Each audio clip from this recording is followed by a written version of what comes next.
All right, welcome into another episode of C-Ball, Get Ball. I'm your host, David Pollock, and Brent Rollins joins me like always. Brent writes for Rivals and PFF, and we were just talking about the golf game, Brent. It's really fun. I finally got one of those like driver fittings, and here's what I realized. You don't have to be good. It's fantastic. So technology is great. I finally played golf long enough now since I got canned. Like I've started to get a consistent swing. So I know my swing. Well, the dude took me on the screen and he was like, okay, just swing. I hit the ball. Huge miss. He's like, all right, let me see the club. Fixes it up. I hit the ball. Less of a miss. Swing again, 3 or 4 or 5 more times. My misses are like tightened up a little bit. I'm like, oh, that's crazy. So keep swinging. Show me like the swing speed, which is really fast. And the heavier shaft, I know you're not surprised by this, but the more weight they gave me, the harder I swung. So they're like, we just keep giving you more weight to slow you down and it speeds you up more. So like to get my swing speed at a cruising like low 130s, which is still pretty quick. They got it figured out, and then my misses, and they fixed it, fixed the head, fixed this, made like 6-7 adjustments, Brent. And now my misses are like this, like left side of the fairway, right side of the fairway. And I'm like, this is cheating. And he's like, you don't have to have the perfect swing. We just need to know the consistency of your swing. And so now I can carry the ball 320 now. Like it's a totally different game. It's a lot of fun. Like, there we go. Yes. Long drive competition now. Those guys hit it like 500 now with the 75 feet shafts. But dude, it's crazy. Anyways, that is completely off topic. I hope everybody had a great Easter. One of the best times of the year always for the Pollock family. I know for the Rollins family. And then what I see, Brent, is the portal closes Friday. So everybody getting your fixes, getting your needs, and I see at the top 2 teams, Georgia and Texas, that are consistently now. Texas has made the Final Four the last 2 years. Georgia obviously has been one of the premier teams in college football, making big moves and filling roster spots. And that's what I think the portal, it is about the big players, but it's also about more than that too. And I think everybody in the industry kind of realizes that. Very much so. And I'll fray from making any you saying heavier shaft jokes, but anyway, never mind.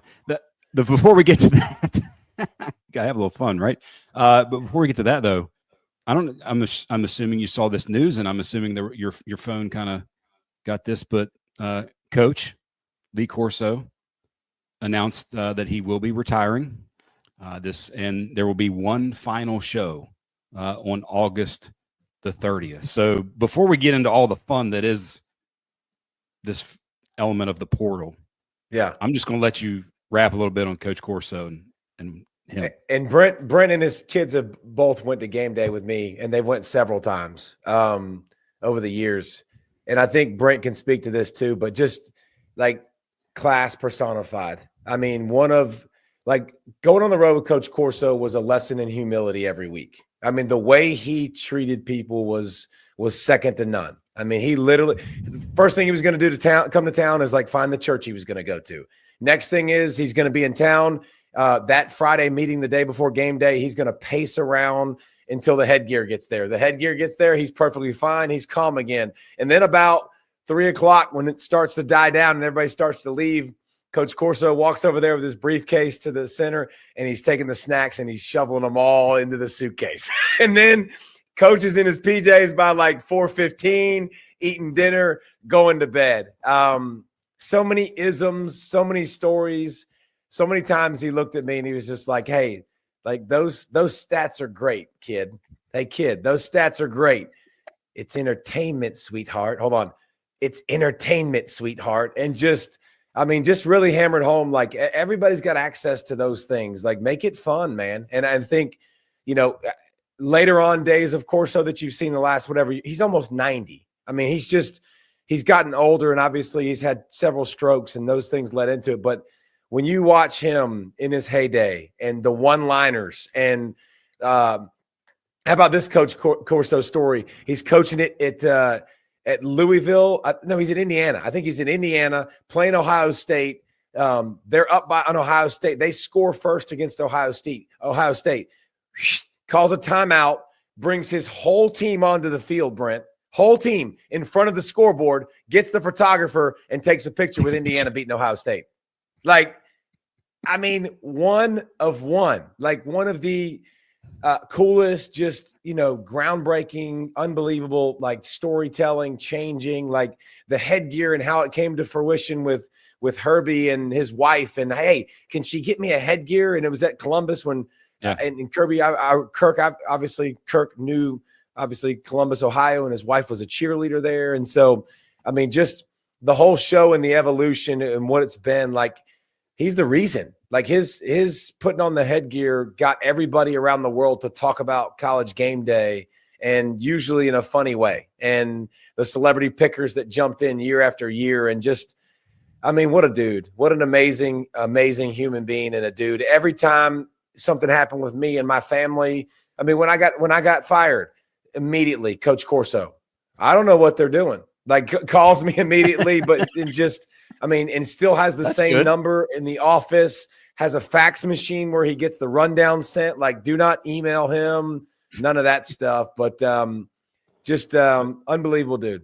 Well, it's funny that you went to the story with the snacks, because that was one that I remember you've mentioned and I've seen in person, but that was another, like, other habits or quirks that he had, but glad you went to there. But the thing that you mentioned first was actually my very first thought as it comes to him, is that in the end, for the players, for the coaches, this is competition. This is competitive. This is your job. This is your livelihood, whatever this may be. But for everybody else, it's fun. It's entertainment. You're choosing to watch game day or go to a college game or watch sports on TV at night versus going to a concert or things like that. You're choosing how to spend your entertainment dollars, and he made it fun.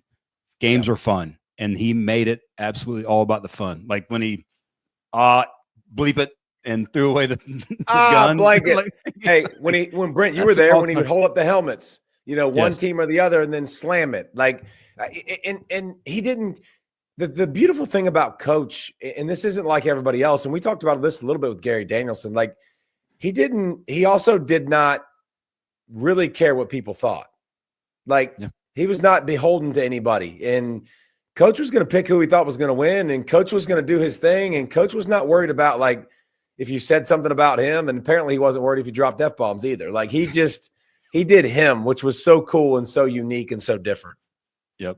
All right, so his last show, August 30th, do you think it's either one, Bama at Florida State, which he's a alum. He's a Knoll. Or two, full circle moment, Texas at Ohio State, where he first put on the headgear in Columbus. Because I both, but isn't that both great choices? Like, and both ties to him. But it can't. I don't think it can be Bama FSU. I think it's got to be Ohio State, and I agree. Obviously Texas. That's just a huge matchup. But yeah, where the headgear the whole basically started will be a story that will be told, which will be amazing and a great way to celebrate him. I feel like it's going to be he's going to like talk to Brutus, the headgear, and talk to it and almost put it on and then maybe throw it away and put the Texas, the Longhorn thing. Give me that Longhorn. He'll give you something. Yes, it will be entertaining, needless to say. But in actual sort of football news, Colin Cowherd broke the story in a way, not necessarily confirmed, but it later confirmed. So now, Nico's at UCLA. What's like now that it's a thing, now that's defined, what are some of your maybe initial or thoughts after a few days to think about? Anything different than what we said the other day? Everybody in this situation lost. Like Tennessee got worse. That's obviously Nico has the ability, and there's a reason they've invested in Nico. He knows the system. He's been there 3 years. Like you saw his ability to run more last year. Like the experience would have garnered better results, right? Like he's seen the coverages Ideally. Now. I think he would have gotten better, and you hope continue to grow. So Tennessee's going to miss him. And then, I mean, UCLA, it's as far as Nico's concerned, like how does that help him? Like he's getting a pay cut. He's not getting paid what he was going to get paid. Plus and it costs 3 times as much to live where he's going to live. So, like, it's just it's mismanagement. It's malpractice. Like there's nothing good about it for Nico. Now UCLA, yeah, interesting to me. Because they kind of did finish last year. They finished 5-7, but they finished 4-2 to end it, and they got a little momentum. Progress. And yeah, I mean, they made some progress. And here's the thing. Here's the thing I'll say about going to UCLA. If they win 9 games, Brent, that's a parade. Like, you get to go nuts and go crazy. So there's not a lot of pressure with UCLA. I mean, there's definitely, that would be great for them to restore that and get back to 8 wins, 9 wins. Like, that would be a tremendous season. So it's just Tennessee lost. Nico kind of lost. UCLA won.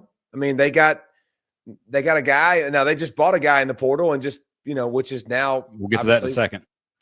We'll get to that in a minute, but so it's weird. It's kind of strange, but it's just. I posed this question last week.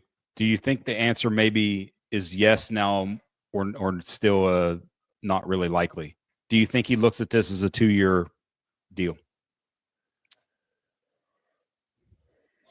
I mean, his play is going to very much depend on what this deal is. If he goes and plays great, I'm sure there's a way he can graduate early and maybe be a grad transfer portal, like.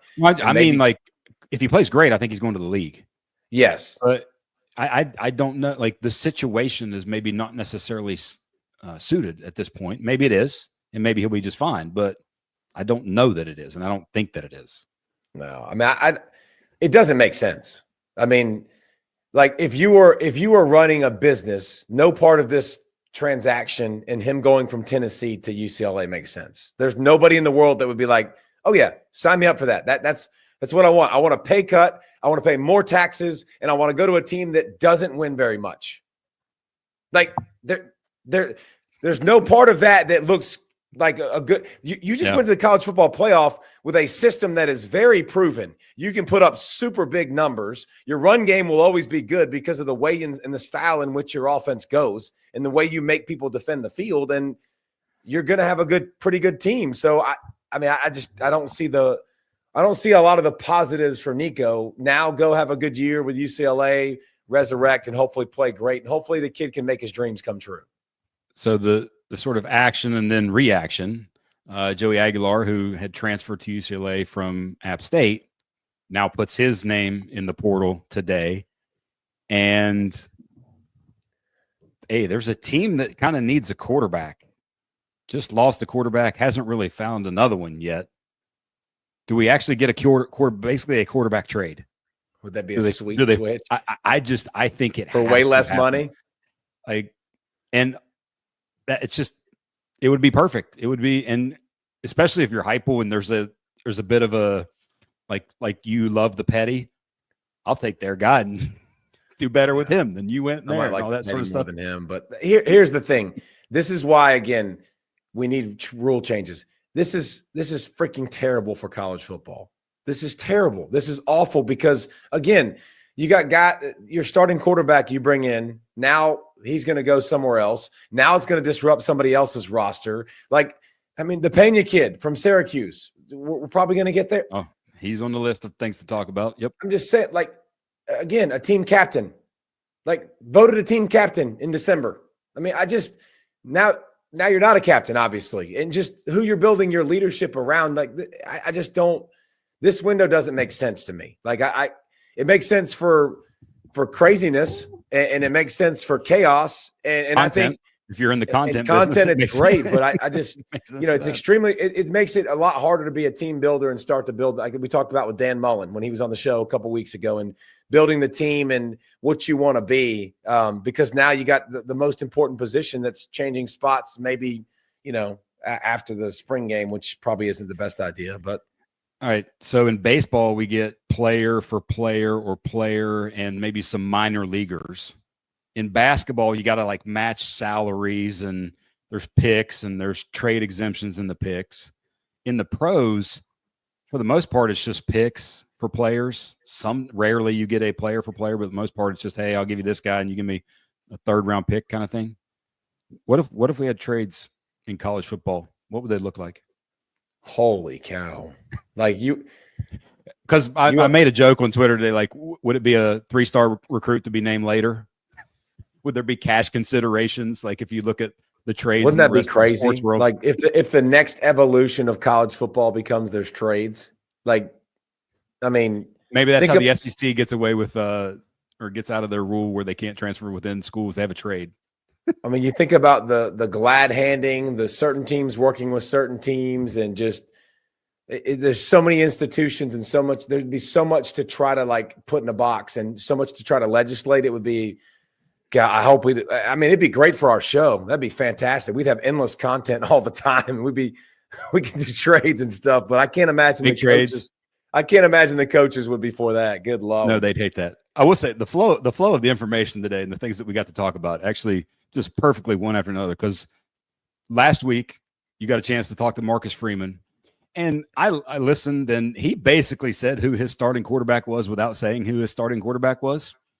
And then the next day or 2 days later, it was Angeli goes into the portal, and now I saw where he is visiting Syracuse, who happens to play at Notre Dame in November. Let's see it. Go for it. Don't let him leave, Fran. That'll be fun. No. That's why you can't name your starting quarterback, man. Like that's why you can't give away the information. That's why so many people are putting or and like and not giving that. And people are like, well, why are they not giving you information on the quarterback? That's exactly why they want him to hang around so they can provide depth in that quarterback room. And then, yeah, they can leave. And next thing you know, they're going to somewhere else to go play. And obviously they can come back to bite you. Right. Exactly. Very much so. Very much so. So speaking of Fran Brown, that we'll go there next. What a star. I love Fran. And there is probably no more person in college football to me at the moment that is a tell it like it is. A real one. He's a real one. He is the definite, and he always has been. Like that is who he is through and through, and he will shoot you as straight as it gets. Now, when he does a podcast, he won't curse as much, but like you get around and like just he's going to tell you exactly how he feels. It's freaking fantastic. So we talked about it last week. Big time receiver Trevor Pena puts his name in the portal. And then Fran in an interview and Coach Brown in an interview said, hey, we said, hey, you're going to get a raise. Here's the number. He wanted more. And then he made the $2 million for a receiver. He's like, that's the homie at Ohio State. I thought you would appreciate that quote from him. And then now Pena's, I saw where he hasn't signed, but he was visiting Penn State, which would be very much needed for them. Yeah, definitely needed for them. But listen, Nico ain't the only one overplaying his hand. Nico ain't the only one that hears about these dollars being thrown around and then somebody puts in your ear that you're worth this. I mean, if you think about Pena, he had a great year this year. It was 941 yards receiving, 9 touchdowns. It's because they had really good weapons and they had a good quarterback that came in, spread the ball around and threw it for as well as anybody in the country. And before that, guess what? The year before, Pena had 1 catch. The 2 seasons before that, he had 2 catches. Like, it's not like he's been setting the world on fire. Right. And this is something that, listen, you're going to test and you're going to see, like, what can I go get? And when you put your name in the portal, that Oklahoma kid, I'm sure we're going to talk about him as well. Stone, right? Like, sometimes you're going to put your name in the hat and then sometimes you're going to pull it back out because you're going to get a dose of reality of, hey, thought I was worth a little bit more. Like, and that's okay. Like, it's not the end of the world, but like, there's no real way because there's no CBA, because there's nobody really running college football. There's no way to really determine your value. Like you'd love to be able to have somebody that would determine the value and maybe they could do something like that and make it more streamlined, but it's not. And because of that, you'll see some of this stuff and he could be back at Syracuse. Yeah. I mean, this is something that could absolutely happen again. Yeah. And the Stone kid actually ends up, I saw where he withdrew his name. Yeah. He's back at Oklahoma. Back it up. Correct. And that was one of those, maybe they were like, hey, we'll give you a little bit more if you just stay around for a little bit longer. And that was David Stone. He was a 5-star recruit. Yeah, big-time recruit. Big-time deal. Didn't obviously contribute as much as he wanted to for Oklahoma, put his name in the portal. He's going to come back and he's going to play and he's going to be a good player. But, like, sometimes you need to see that and sometimes you do. Sometimes you will get a raise for that, by the way. And sometimes you won't and you'll mess around and you'll Nico. Yep, very true. Now, speaking to me, in terms of what the portal was actually, you mentioned this earlier, what the portal, at least initially what I thought it would be, is the heavyweights plugging holes and filling depth needs. And two heavyweights, Georgia and Texas, did that Texas more so over the past week, Georgia in a matter of like 30 minutes in a row or something like that all of those last night. What's funny is I completely put away any and all like phone, social media, all that sort of stuff yesterday. That a boy. And then I look at it this morning and crap. Add a little bit of news on the local front. And for those who don't know, I work for the Georgia rival site. So that's very much news in our world. So running back Josh McCray from Illinois, edge defender Elo Madozi from Army, which is a whole other interesting case with how they transfer out of there and the timing of that. And then Josh Horton, a D lineman from Miami, who I think had played maybe like 50 snaps in 2 years, is more of a depth piece, former recruit type thing. So if you look at the totality of Georgia's transfer portal work with Zachariah Branch and Noah Thomas at wide receiver, safety adds to the safety room from the Harris kid from Miami, Branch's brother from USC. And then now these guys, they had holes. They've got maybe 14, 15 guys that might potentially get drafted. They filled them. And this is what it is. I think it's not, and the thing I look at it is, and much like with Texas, now Texas is one different thing because of the position, and we'll get to it in a second, but it's not about necessarily winning games. The players that are there currently are going to oftentimes, especially at quarterback, determine what win the games. But when you have these depth holes, it can cause you to lose games that maybe you wouldn't otherwise lose if you have an injury here or there. And this is what you're doing, is filling these depth holes. Well, I do think too, I think if you're reading the tea leaves a little bit, I also think it can tell you what they feel about certain positions. Because, because you go, and here's the thing, you go through spring and you've got young guys who are talented, and you give them leash and you give them rein and you watch them go. And a lot of times you go, okay, not ready. And I got news for you as a coach, man, because I am a coach and been a coach for years. You can't force it. You can see it, and the ability can be so far up here. It's crazy, but like just the processing it and then go, okay, wait a minute. Now in games, shifts, formations, when it gets even bigger. I think there's a big part of that you go experience, been in fires, done it, know what they can do. And so I think that you kind of, that's why the portal is so appetizing, right? Like, cause you can see that, and you can see guys that have done it, they've gained experience. And now instead of betting on a young kid that has a chance to be great, but will he be great right now? And will that cost me games right now? And so I think all universities are going through that. When I look at Georgia, I think you get the Horton out of the way because it's just like Texas for me with Johnson. Depth piece for next year.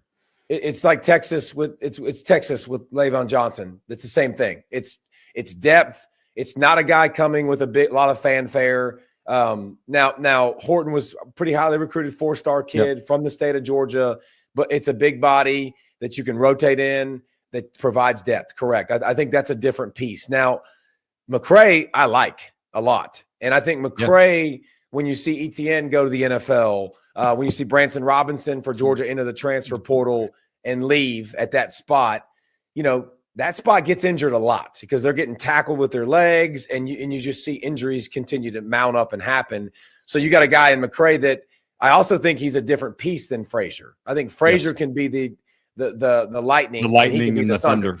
Yeah, like this guy, McCray's 6'1", 235, and he runs with a purpose. Brent, I'm a nerd, I know, but I went back and watched him in all of his clips today.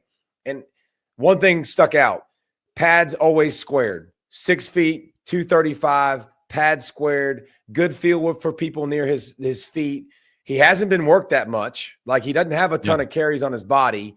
I don't think he's going to be asked to come in, but I think you immediately got a short yards back. I think you immediately got a goal line back, and a guy that you can say with a lot of experience that if I need him and Frazier does get dinged or put the ball on the ground, which we've seen that movie several times. Yes.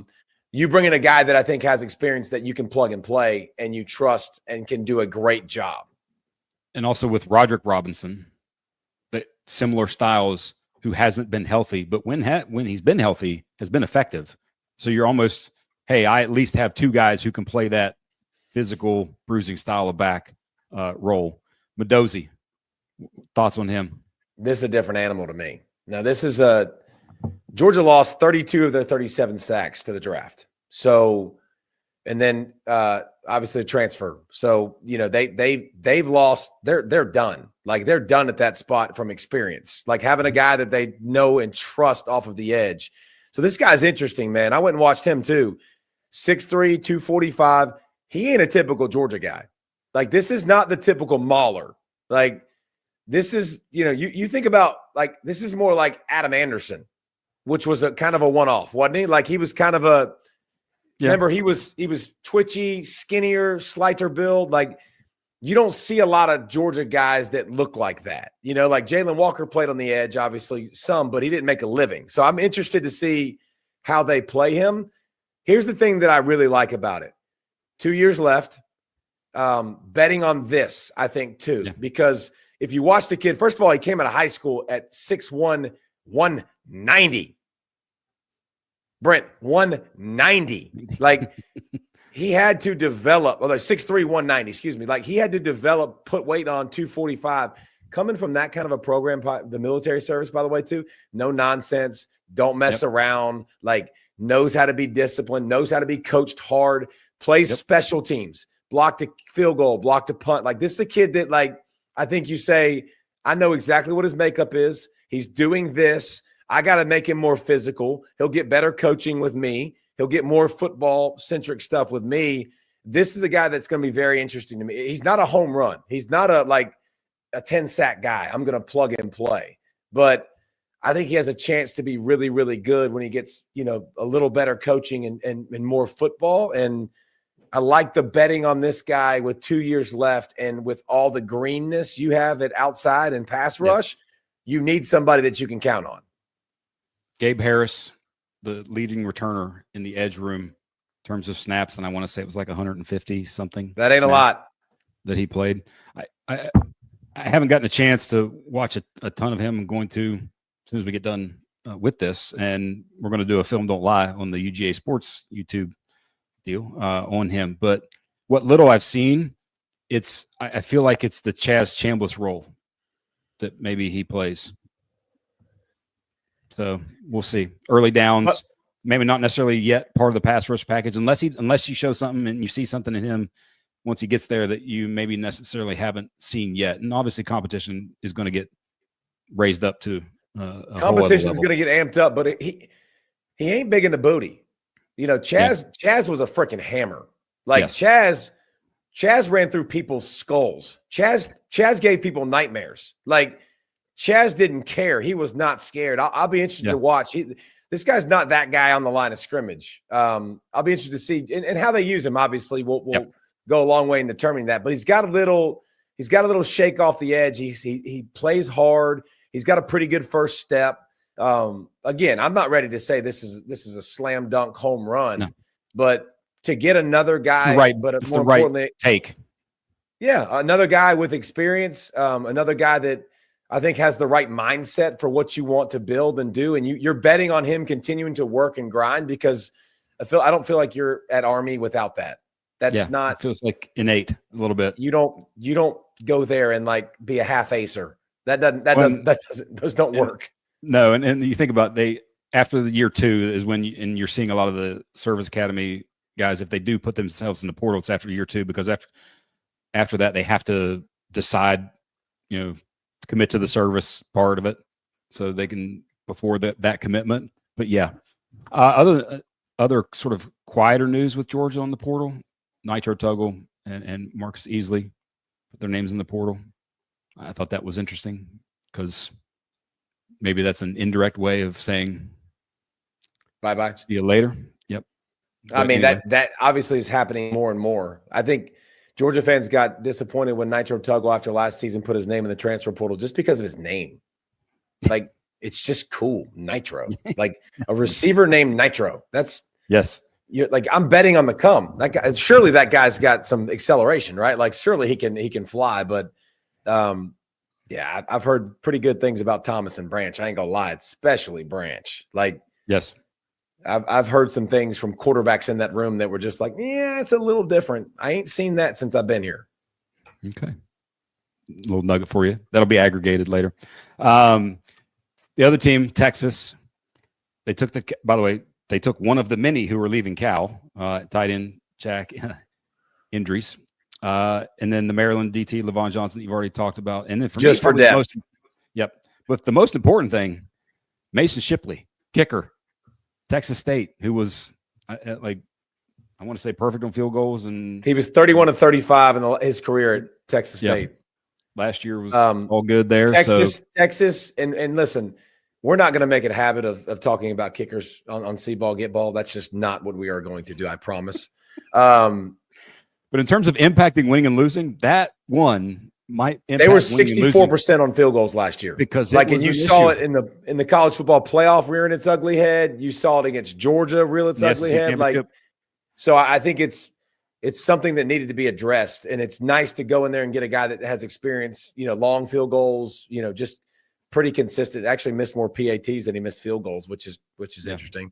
But that was a big deal. And then they got Emmett Mosley, which I think we mentioned last week. That's a big is obviously the bigger deal just with them, just because you put out guys to the NFL, and now this is back-to-back years probably with Texas with first-round picks. So that's something you can start recruiting and doing. But obviously we dressed the Mosley, but just a guy that showed some playmaking ability as a true freshman and some speed, and Sark knows how to use you. I imagine that will continue to be a good thing. But yeah, I mean, kickers, you need them. And by the way, why bet on a high school kid when I can go to get a college kid that I've seen do it in clutch moments and big situations and go make me some field goals? The Cal part with the portal has been an interesting one there, with the way where they hired Ron Rivera as general manager. And I saw a quote that I wanted to get your take on. He said, "People are wondering if I have the power to make decisions." He said, "Yes, I do. I'm driving the car. Chancellor Lyons, Jim Knowlton, which is the athletic director, and Justin Wilcox, head coach, are in the car with me. We're all charting a course, but I'm driving. We have a plan. We are fortifying key positions as we speak. I'm excited about the team we are building." The general manager driving, I think that's an interesting, just general conversation, not necessarily one about specifically at Cal, but what's thoughts there? Well, that's what you're hired to do. You're hired to take the direction. I wouldn't say this publicly, by the way, because these coaches are getting paid a lot of money to do their job. So I think it's going to be an interesting dynamic to watch the general managers in college football, and the power struggle is real and everywhere, by the way. Like the power struggle and people with power, it's going to be a big deal, and who has it, who doesn't, who announces they have it. I wouldn't announce I have it. I don't know why you'd say that. I really don't. I don't see the point. It should be a we thing. It shouldn't be a me thing. But they also hired Brian Harsin as their offensive coordinator, and there's some talk about that and about the locker room. And so Cal is a disaster right now, like an absolute disaster. I'll say this. If you've watched Justin Wilcox coach the game of football, the dude's a good coach. Like, Cal has been consistently competitive with way less talent. He's confusing on defense, always develops no-name guys and plays good defense, plays a good brand of physical ball. Like, they've never had great offense on defense. Yeah, but they've never really had a great offense. But even their quarterback, was it Mendoza? What was the quarterback's name? Mendoza, who's now in Indiana. He's going to Indiana, and he's going to ball out, and you're going to be like, where did he come from? And another guy from Cal. And so I think Wilcox has actually driven the ship really nicely throughout his tenure in Cal, in Berkeley. And so I don't see the point in saying that, but we've got GMs now, and that's their general manager. Their title is to make sure that they're managing all the things. So, all right. Last couple things, some fun stuff. Which one of these do you maybe believe the least, or is the most shocking to you? And I'm going to give you some numbers. This comes from David Hale, who tweeted these various records of programs. Okay. So Alabama is 4-4 in its last 8 games. versus FBS opponents. USC Wow. is 12-12 in its last 24 games versus the Power 5. Auburn is 11. Go ahead. It feels about right. Yeah. I mean, you're saying these are all true, or are you saying we're picking which one's true? No, these are all true. Which one's the most surprising to you? Okay. Auburn is 11-26 versus the Power 5 since 2021. Only Vandy is worse in the SEC. Florida is 6-21 in his last 27 games on the road or away from home. Clemson has 11 losses since the start of 2022. They had 10 from 2015 to 2021. Jeez. And then Kansas State has as many Power 5 wins in the last 3 years, 23, as Alabama. Wow. So which of those kind of read the Auburn one again? Another good one, by the way. Florida State is 17-13 in its last 30 games versus the Power 5, which includes a 16-game winning streak. So that's a really bad 1-11? 1-1, yeah, within there, 1-12. Yeah. God, that might be the most. What was the Auburn one again? 11-26 versus the Power 5 since 2021. Only Vandy is worse in the SEC. By the way, send this to me because this is all good stuff. The Clemson one's shocking.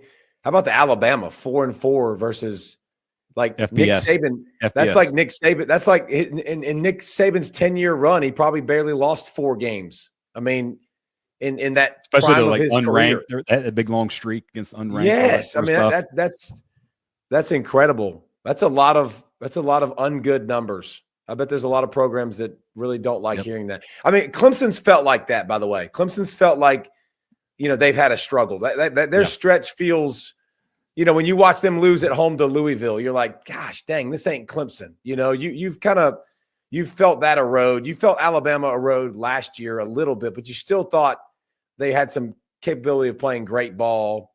Auburn has felt like a struggle bus for a while now. I guess the biggest, which one are you betting on changing? I mean, I feel really good that Clemson's going to turn that around big time, and it's going to be more like that other decade than it's going to be what they've been since 2022. Ooh, yeah, that's actually. Florida State can't be that bad in terms of. They got to turn it around, right? As bad as they were. There's nowhere to go but up at Florida State to me. One other interesting one, since we talked about him last week with the numbers being retired, Colorado is 2-9 versus winning Power 5 teams under Dion. So just some random interesting college football stats that. Hey, but you know what? Shador's jersey will be retired. Yes, it will be. Forever inked in Colorado lore. Speaking of QBs and speaking of Shador, that's how I wanted to end it today, if that's all right with you. The draft, it's kind of a big deal. It's this week. It's Thursday night, round 1. And I'm going to give you a number. And are you going to take the over or the under? Quarterbacks in round 1, 2.5. Under. So you do not believe that Jackson Dart and or Jalen Milroe get into round 1? I don't. You think it's just Shador and Cam Ward, or is it just Cam Ward? I think it's Cam Ward, and I think it's Shador much later than people think it's going to happen. I just don't. I can't pull the trigger. Shador is good. Do not get me wrong, but there's plenty of really good quarterbacks in college football. I don't know about the pocket presence. I don't know how much it will change. I don't think there's going to be a team high in the draft that's going to pull the trigger and say, I'm going to take Shador. I couldn't. I'm just telling you, I couldn't. I don't think Cam Ward's a lock by any stretch. Like, Cam Ward has magic and he has fun and he brings some of those Caleb Williams elements, good and bad. He's the same type of, like, I miss the stuff that I want you to hit. I miss the layups. I miss the easy. Sometimes I make this too hard than I need. I make it harder than I need to. And so, listen, quarterback's the most overvalued position. It's because it's so valuable. It's overvalued in the draft and you're trying to find it. That's why I say that. And so I think that I think with the defensive line being so good in this draft and so many safe picks in this draft, or picks that you're going to feel really good about, and especially early in the draft, because depth is good, but like getting the upper echelon guys, there's a lot of defensive linemen that are going to be taken 10th as a defensive lineman that are still really freaking good, that people are going to go, I'd feel good if that guy was in the top 15, and I'm going to get him at 30, so I'm not doing it. So I don't think it will. I think it'll be the under. So I circled that. We'll rehash that. What'd you say? Monday. Did you have an opinion? I think it'll be over. I think there'll be a third. I think because I just it's what usually happens. It's Milroe or Dart. One of them is going to go just because there's no way they're inviting both of them there if at least one of them's not going in round one. And I'm not going if I'm either of them. I'm not going in round one. So yeah, I think it'd be tough. The Steelers at 21. I think the Steelers at 21. I think they take somebody. Yeah, so it'll be interesting. Have to, I think. But here's the thing, both guys, have showed flashes of greatness. I will say that both guys have shown flashes where you go, okay, that looks really, really good. I'm betting on Jackson Dart more than I'm betting on Jalen Milroe, but Jalen Milroe has here's the thing. Trait. Yeah, the elite trait that, again, in the beginning, I don't have to be a pass-centric team. I can be a run-centric team and use what he does best as he continues to evolve and grow into the offense. And that's the fun thing. That's the fun thing about watching the NFL now. They do it. They don't actually just ask him to go be the same quarterback that they used to have. They're doing a much better job of developing the game around these guys' skill sets and what they do well. And they both got great skill sets. I mean, great skill sets. And Jalen Milroe is a great human. Jackson Dart they have good character that I think people absolutely can fall in love with. Like that's a good, there's plenty of pluses to put in that column, but you're drafting the leader of your franchise, and taking them high obviously is an interesting deal. But hey, listen, next week, by the time we get here next week, the transfer portal will be closed, and that will be interesting to see where everybody's roster's at. We can start thinking about now, like what everybody's team looks like, and you're starting to get everybody's finishing spring ball obviously now, and they're done, and now it starts to get to what the team is going to be, and so it's fun, it's unique. It'll be fun to talk about here, and we'll be back with you Monday talking some more football. So we'll see you guys, and thank you guys for listening.